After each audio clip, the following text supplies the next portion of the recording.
At sa atin naman pong regional news, Benazir Martinez wagi sa National Mural Awards sa Amerika.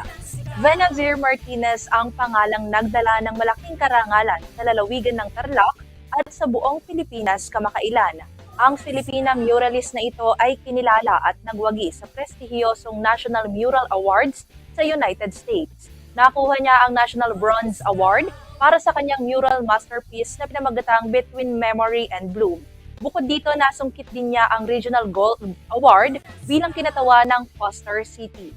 Si Martinez ay isang proud alumna ng Tarlac State University Laboratory School Batch 2016 at sa kasalukuyan, kilala siya bilang isang world-class muralist at visual entrepreneur sa buong mundo.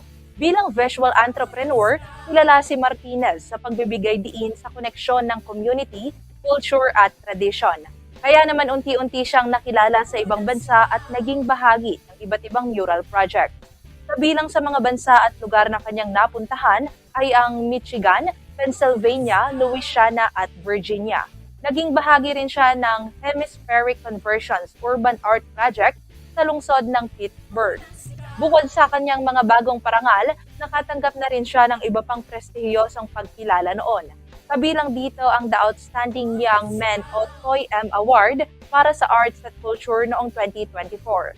Noong taong 2025 naman ay pinalad siyang makuha ang Dream Big Award mula sa National Mural Award. Sa pamamagitan ng bawat mural na kanyang nililikha, patuloy niyang pinatutunayan ang galing ng mga Tarlakenyo at Pilipino pagdating sa sining.